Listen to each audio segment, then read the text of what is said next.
Chapter 7. Location, location, location. Location. Real estate term that refers to the position of a piece of real estate as it relates to the value that real estate. Evan was in trouble. So far, he'd earned $47.11, which is more money than he'd ever had in his whole life. But today was Friday. There were only 3 days left. 3 days to beat Jesse. He needed to earn almost $53 to win the bet. That meant each day he had to earn. Evan tried to do the math in his head. 53 divided by 3. 53 divided by 3. His brain spun like a top. He didn't know where to begin.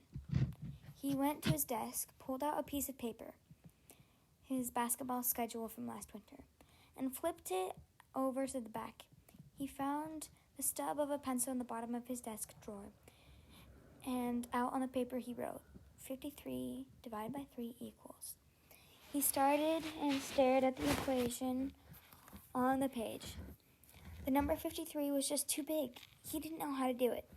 Jesse would know, he muttered, scribbling hard on the page. Jesse could do long division. Jesse had her multiplication facts memorized all the way up to 14 times 14. Jessie would look a problem like this and just do it in her head. Snap.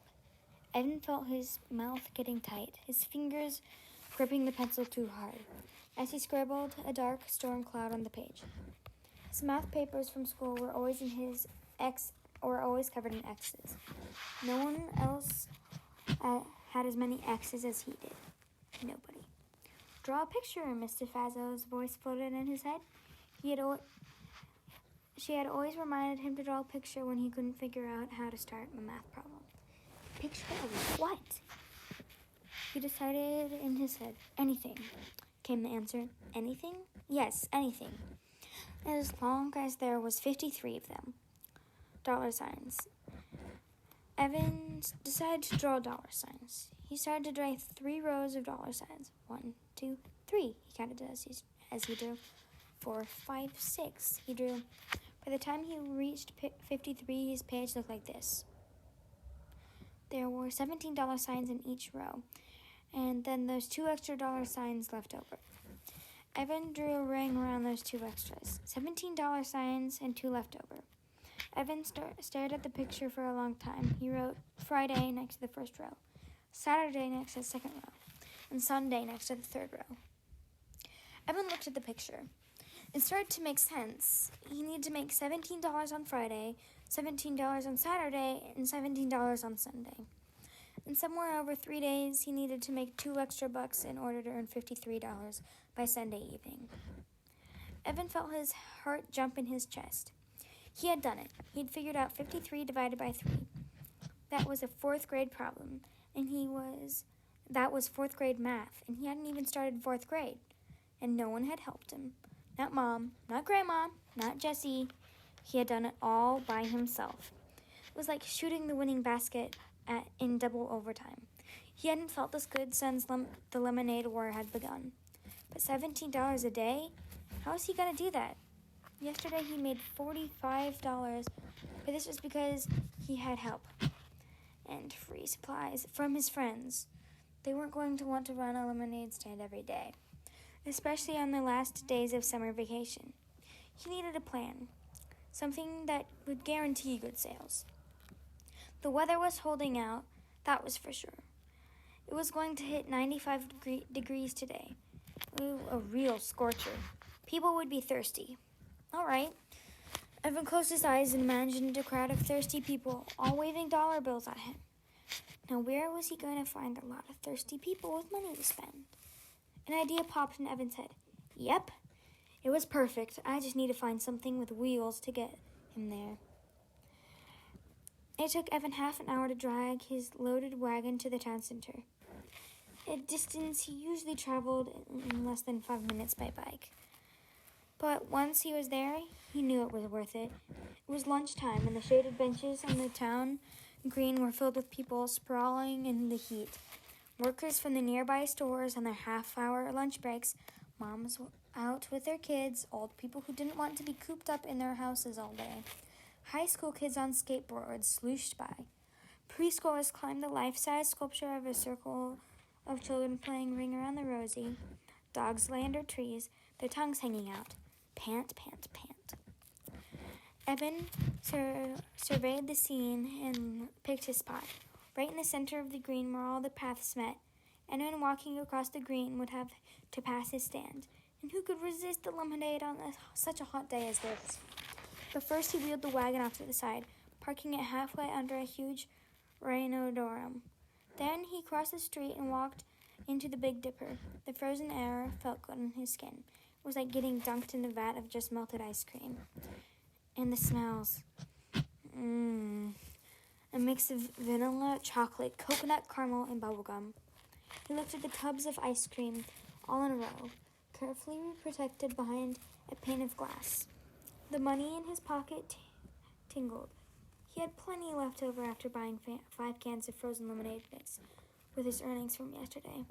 What would it hurt to buy just one cone? Or a milkshake? Or maybe both? Can I help you? Asked the woman behind the counter. Yeah, said Evan. He stuck his hand in his pocket and felt the money. Bills and coins ruffled between his fingers. Money was meant to be spent. Why not spent a little? Evan could just imagine how good the ice cream would feel sliding down his hot throat. Creamy, sweet, like cold golden deliciousness.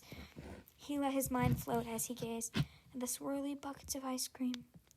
The sound of laughter brought him back to earth in a hurry. He looked around. It was just some girls he didn't know at the water fountain, but it sounded like Megan Morty. Can you please tell me how much of a glass of lemonade costs? $3, said the woman. Really, said Evan. That much? How big is the cup? The woman pulled a plastic cup of a stack and held it up. It wasn't much bigger than the 8-ounce cups that Evan had in his wagon. Wow, $3. That's a lot, said Evan. Oh, thanks anyway. He started to walk to the door. Hey, said the woman, pointing to the ice cream case. I'm allowed to give you a taste for free. Really, said Evan.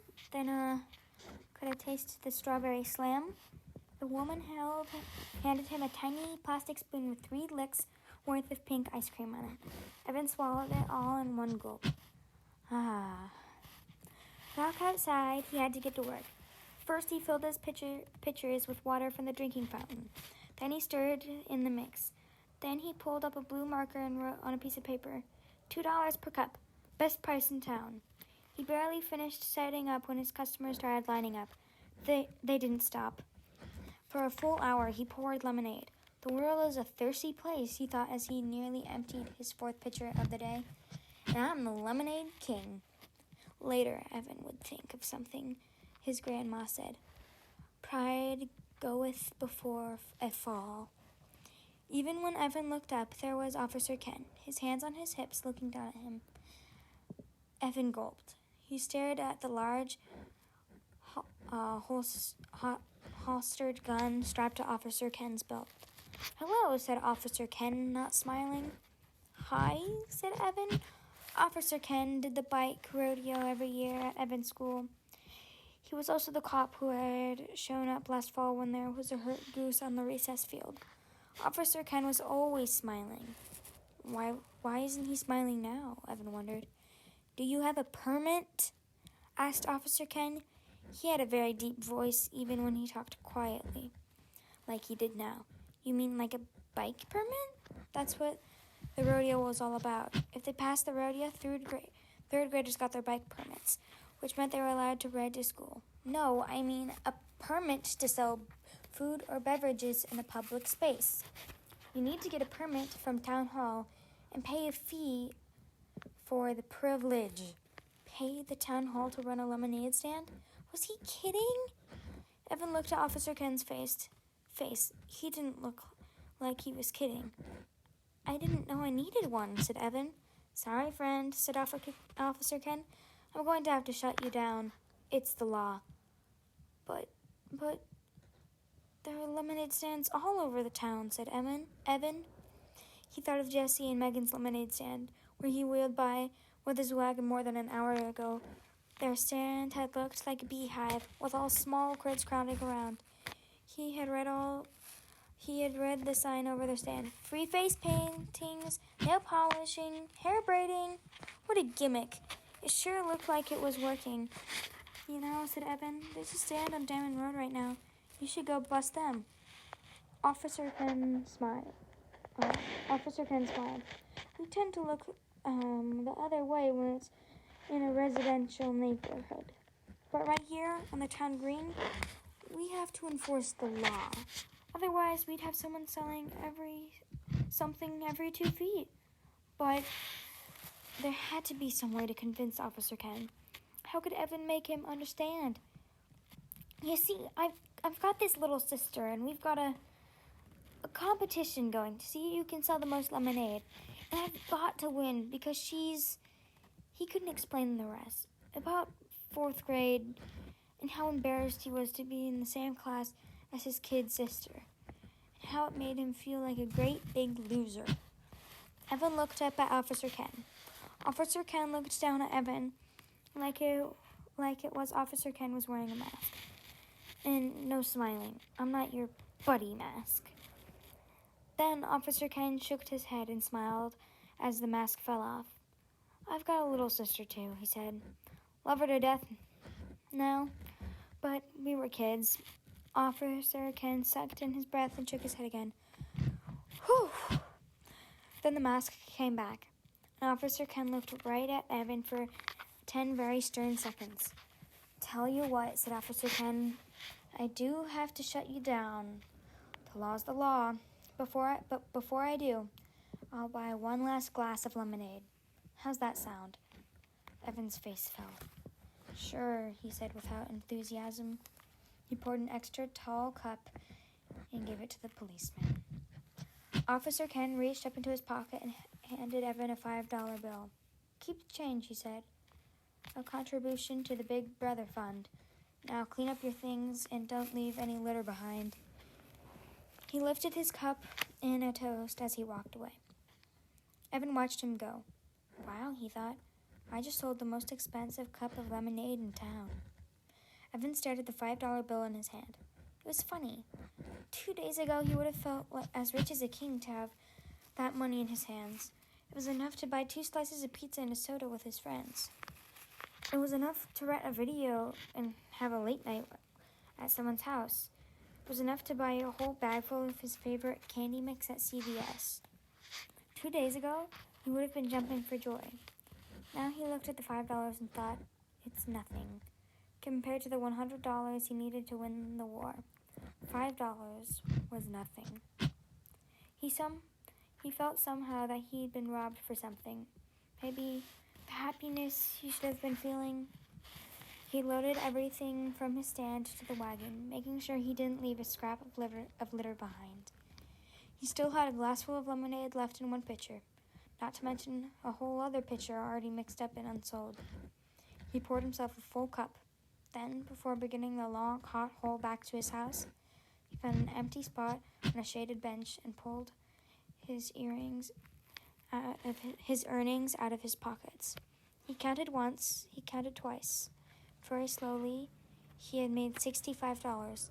The cups and lemonade mix had cost $9. When he added in his earnings from Wednesday and Thursday, he had $103.11.